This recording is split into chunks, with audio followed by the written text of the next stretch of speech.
नमस्कार एवरीवन, मैं हूं पवन कुमार और आप देख रहे हैं YouTube channel creative education. Bharat में नवीन राज्यों का उदय मुगल शासन के विघटित खंडों से विभिन्न स्वतंत्र व अर्ध स्वतंत्र राज्यों का निर्माण हुआ था।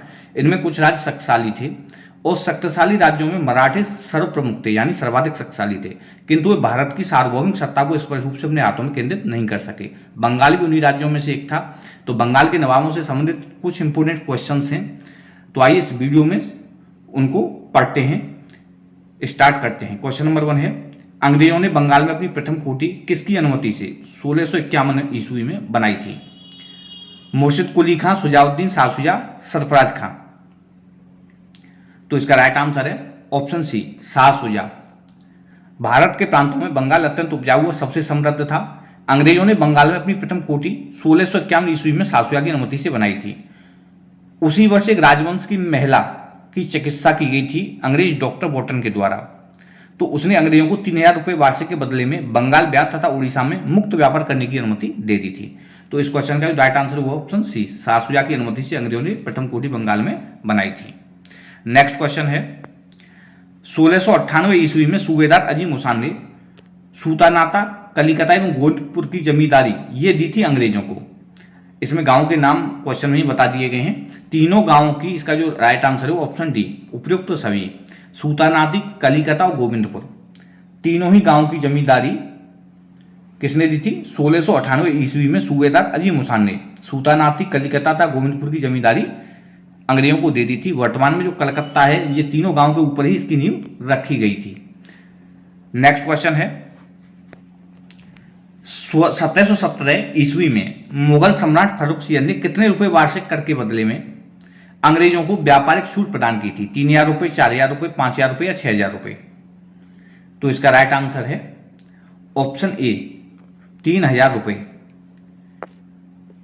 1717 ईस्वी में मुगल सम्राट फर्रुखसियर ने 3000 रुपए वार्षिक कर के बदले में अंग्रेजों को व्यापार करने की छूट प्रदान की थी। नेक्स्ट क्वेश्चन है, औरंगजेब की मृत्यु के बाद बंगाल किसके नेतृत्व में पूर्ण रूप से स्वतंत्र हो गया? मुर्शिद कुली खां, सुजाउद्दीन, शाह शुजा या सरफराज खां? तो इसका राइट आंसर है ऑप्शन ए, मुर्शिद कुली खां। औरंगजेब की मृत्यु के बाद बंगाल मुर्शिद कुली खां के नेतृत्व में पूर्ण रूप से स्वतंत्र हो गया। मुर्शिद कुली खां ने जो शासन किया था वो किया था 1713 से 1727 ईस्वी तक।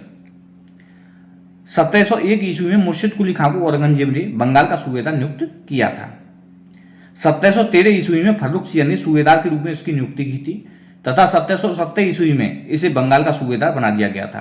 किंतु वास्तविक शासन 1700 ईस्वी से था जब मुर्शिद कुली खां को बंगाल का दीवान बनाया गया था। एक तरह से स्वतंत्र शासक था किसका? बंगाल का। किसने अपनी राजधानी ढाका से मुर्शिदाबाद स्थानांतरित कर दी थी? मुर्शिद कुली खां, सुजाउद्दीन, शाह शुजा, सरफराज खां? तो इसका राइट आंसर है ऑप्शन ए, मुर्शिद कुली खां।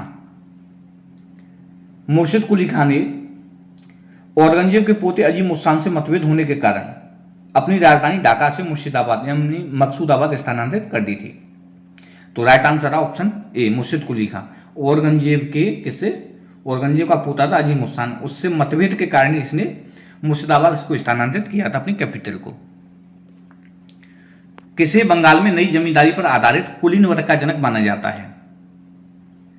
मुर्शिद कुली खां, सुजाउद्दीन, शाह शुजा या सरफराज खां? तो इसका राइट आंसर है ऑप्शन ए, मुर्शिद कुली खां। कौन? मुर्शिद कुली खां। मुर्शिद कुली खां को बंगाल में भूमि बंदोबस्त में इजारेदारी प्रथा इसने आरंभ की थी, इसको जनक माना जाता है। तो राइट आंसर है ऑप्शन ए, मुर्शिद कुली खां। सूची फर्स्ट को सूची सेकंड से सुमेलित कीजिए। प्लासी का युद्ध 1757, बक्सर का युद्ध 1764, बंगाल का युद्ध 1770। सूची सेकंड में रॉबर्ट क्लाइव, वेंसीटाट और कटियर तीनों दिए हुए हैं, मिलान करना है। तो इसमें प्लासी का युद्ध कब हुआ था? 23 जून 1757 को। कहां? मुर्शिदाबाद के दक्षिण में 22 मील दूर नदिया जिले में गंगा नदी के किनारे प्लासी नामक स्थान में यह युद्ध हुआ था। तो प्लासी के युद्ध के समय जो अंग्रेज गवर्नर था वो कौन था? Robert Clive. बक्सर 1764 के समय था वेंसीटाट और बंगाल का युद्ध 1770 के समय था कटियर। तो इसका जो राइट आंसर है वो है ऑप्शन ए का पहला, बी का दूसरा और सी का तीसरा। तो अभी बताया प्लासी का युद्ध कब हुआ था? 23 जून 1757 को यह युद्ध हुआ था। और यह कहां हुआ था? मुर्शिदाबाद के दक्षिण में 22 मील दूर नदिया जिले में गंगा नदी के किनारे प्लासी नामक स्थान में हुआ था। कंपनी की सेना ने रॉबर्ट क्लाइव के नेतृत्व में नवाब सिराजुद्दौला था उसको हरा दिया था। बक्सर के युद्ध में एक और मुगल सम्राट शाह आलम द्वितीय था। कब हुआ था? 1764 में।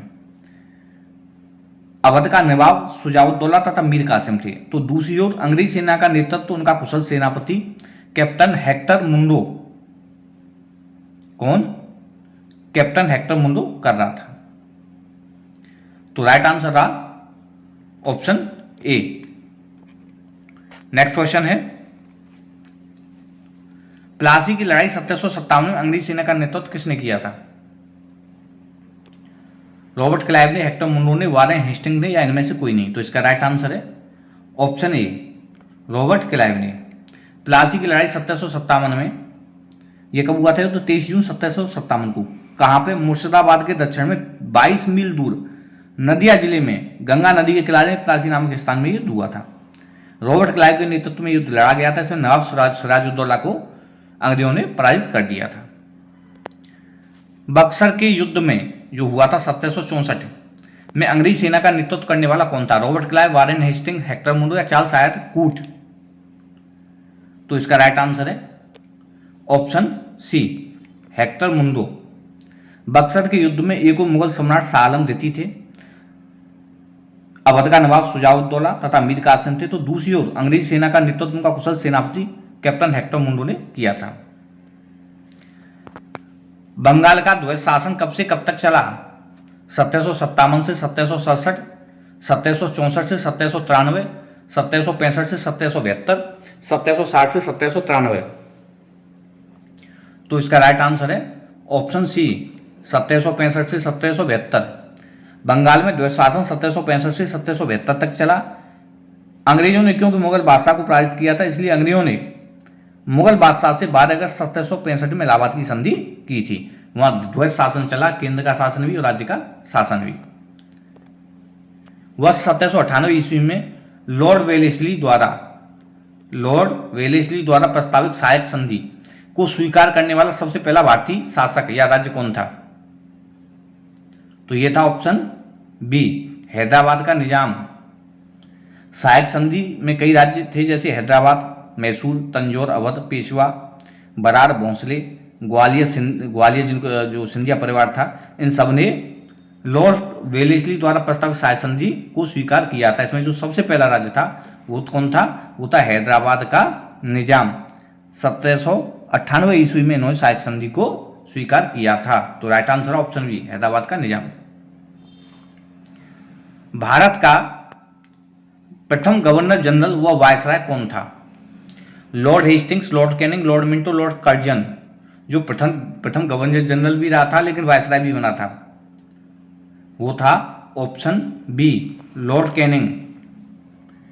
1857 के विद्रोह के बाद अगस्त 1858 को ब्रिटिश संसद ने एक अधिनियम पारित किया जिसके द्वारा कंपनी के शासन को समाप्त कर दिया गया। ठीक है, और भारत में ब्रिटिश सरकार का नियंत्रण ब्रिटिश क्राउन को हस्तांतरित किया गया और लॉर्ड कैनिंग को भारत का पहला वायसराय बना दिया गया। तो right answer option B, Lord Canning. तीसरे अंग्रेज मैसूर युद्ध को रोकने के लिए टीपू सुल्तान ने अंग्रेजों के साथ कौन सी संधि की थी? हालांकि ये दक्षिण के जो राज्य थे उनसे संबंधित प्रश्न है, लेकिन इस वीडियो में है। कौन सी संधि की थी? बंगलौर, श्रीरंगपट्टनम, मैसूर या बिदनूर? तो इसका राइट आंसर है ऑप्शन बी, श्रीरंगपट्टनम की संधि। 18 मार्च 1792 को श्रीरंगपट्टनम की संधि पर हस्ताक्षर किए गए थे। इसके साथ तक कि अंग्रेज मैसूर युद्ध की समाप्ति हुई थी। इस संधि पर अंग्रेजों की ओर से लॉर्ड कॉर्नवालिस, जबकि दूसरी ओर टीपू सुल्तान और हैदराबाद के निजाम ने हस्ताक्षर किए थे। तो राइट आंसर है ऑप्शन बी, श्रीरंगपट्टनम की संधि। राज्यक्षय, हड़प नीति या जब्ती सिद्धांत, डॉक्ट्राइन ऑफ लैप्स, किसके द्वारा लागू की गई थी? हेस्टिंग्स, कैनिंग, विलियम बेंटिंक या डलहौजी? तो इसका राइट आंसर है option D, Dalhousie. Lord Dalhousie ने हड़प नीति के तहत कई राज्यों का विलय किया था, जैसे सतारा, जैतपुर, संबलपुर, बघाट, उदयपुर, झांसी और नागपुर। राजपूत राज्य करौली के मामले में डलहौजी का जो निर्णय था उसको डायरेक्टरों ने स्वीकार कर दिया था, ठीक है। और अवध का विलय डलहौजी ने कुशासन के आरोप में सन 1856 में किया था। कुशासन के आरोप में किस राज्य का विलय किया था? लॉर्ड डलहौजी ने अवध का। तो राइट आंसर था ऑप्शन डी, डलहौजी ने किया था। 1757 में सिराजुद्दौला किसके द्वारा पराजित किया गया था? Canning, Hastings, Clive, Cornwallis.